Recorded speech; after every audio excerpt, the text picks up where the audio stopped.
Two topics for this week. The first, remember the last 30 minutes of Sopranos? And Tony was outside Satriel's talking to Paulie and trying to convince him to become basically his right-hand man in the family. Tony's family at that time was decimated. They had just whacked Phil Leotardo and basically eliminated his crew, but there was a lot of holes to fill.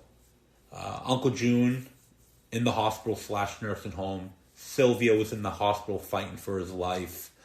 Carlo flipped to the FBI. Chrissy died in the car accident. And Bobby was whacked by Phil's crew. So Tony had to make some moves, and he had to do it quickly because he needed guys to make collections. He needed all his business opportunities to keep flowing. He needed somebody to run the bada bing. So Tony had to make some moves, and his first thing was asking Paulie, "Hey, do you want to move up?" And Paulie, he was hesitant. He was older, neurotic, wanted to come up with every excuse on why he shouldn't do it. And it wasn't until Tony was going to offer the job to Patsy Parisi that Paulie took the job. And you have to wonder what the Sopranos family was going to look like if Tony made it out of the diner that night. And let's say he did. Obviously guys like Benny and Walden and little Paulie would have got bump ups. And Paulie would have ran the crew for Tony. Patsy would have had a big role. Some other guys as well. But what would his crew have looked like? And was Tony, being so impatient as he was, going to be able to deal with a new crew? Was he going to be able to mold a new crew? Show them the ropes? And put up with the ups and downs and learning curve that would happen? And you know how impatient Tony was. He could snap at any minute's notice. Was he going to lose patience with them? What was going to happen? But of course he had to continue. It's his family. I mean, he had to keep the money flowing. So it was definitely going to be a tough thing for Tony, to try and figure out. And when I look at the New England Patriots, I kind of have that same feeling when it comes to Robert Kraft. I mean, he's a leader of the family, leader of the organization, and he's got an older guy in Bill Belichick, like Tony did an older guy in Paulie. And he's got an organization that has been decimated over the years. All of the star players are gone. A lot of the coaches left. The talent hasn't been fulfilled. The coaches on the roster aren't that great. And a once proud franchise is now 2-8. And there are fans burning jerseys asking for Bill Belichick to get fired. And what is Bob Kraft going to do? I mean, does he really want to fire Bill Belichick? And do you fire a guy that turned a horrendous franchise in the 70s, 80s, and 90s into the best football team in NFL history?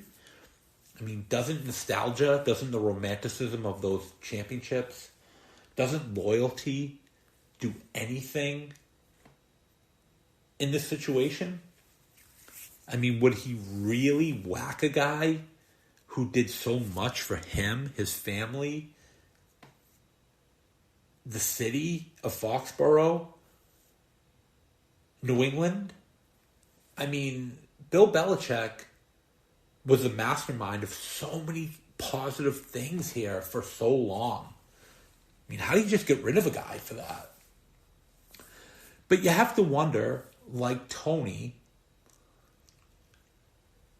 is the team under the management of Robert Kraft, who's in his 80s, Bill Belichick was in his 70s, are they willing to put in the work going forward? And this is not to say Robert Kraft should sell the team. Definitely not. But does Bill Belichick want to continue to do this? Does he continue to want to coach, turn over the roster year after year? I mean, we see the results. I mean, this team has gotten worse and worse over the years. And now maybe they're poised to win 3 or 4 games this year. I mean, that's just not a way to go out. But we should let Bill decide how he goes out. You know, if he wants to retire this week and walk away, great. If he wants to continue to coach the rest of the year, let him do it. And at the end of the year, he says, you know what? Give me another year. Let me see if I can turn this around. I think you have to do that. I think you have to give him that respect. You know, just like Tony. You know, there were times during the show he didn't like Paulie. Paulie drove him nuts. But at the end of the day, Paulie was the guy that he was counting on to help the family move forward.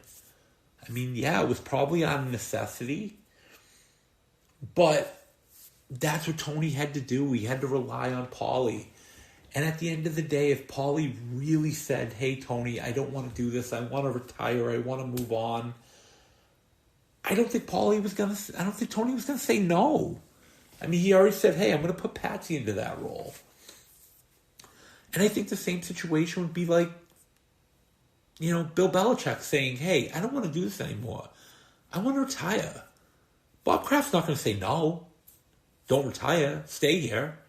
He's going to wish him well. He's going to move on. Somebody else will move into that position. Gerard Mayo, Josh McDaniel, Bill O'Brien, somebody.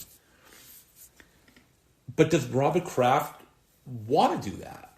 Does he want to force Bill out? No.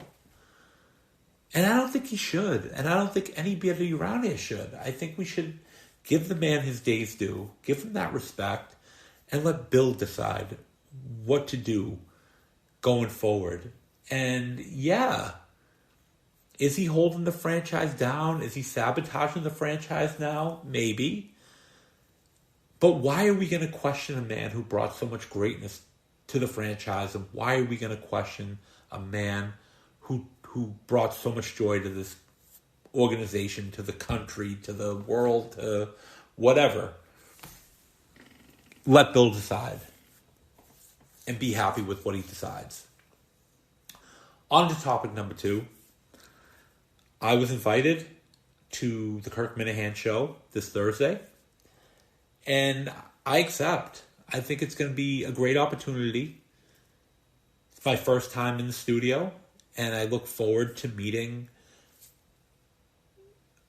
Gus and Coleman and Mutt. And I haven't seen Kirk since the vigil, so it'd be nice to catch up with him as well. And I hope we can continue the positive momentum we had in last week's phone call. And I thought the phone call went well. I mean, certainly we threw a couple shots at each other in the beginning. But as the conversation went on, I felt pretty good once we were done. I think Kirk really clarified a couple of statements, a couple of questions that I had. And I really got off the phone feeling pretty good about it. I mean, now I have to, go into the studio, which I absolutely want to do. I mean, when the skip calls you, when the skip invites you in, you can't say no to the skip. You have to be there. And I really hope that my being there isn't going to be about 2 to 3 hours of back and forth about this producer search and Gus and all that. I just want to be able to go in, meet the guys, learn more from Kirk, understand a little bit more from his perspective, and be able to talk about so many more topics than just the producer search and, what happened over the past week or two. While I'm not going to bend the knee, I'm Italian, we really don't bend the knee that much. I am willing to definitely, admit a few things on the show Thursday and hopefully come to a good place with Kirk and the guys. It's a great opportunity, and I really hope it's not a one-shot deal. I'm looking forward to, being able to hopefully have this be the start of something good down the road. And I'm grateful for the opportunity.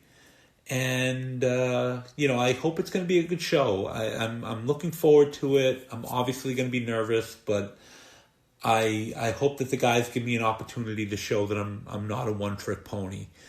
And hey, if all goes wrong and I can see things falling apart, I can always shit on Mutt, because I know that that's something, Kirk definitely enjoys. So anyway, that's all for episode 2. And I will have episode 3 out next week. And hopefully have some great things to say about Kirk and the guys in the show and my experience. Thanks. Bye.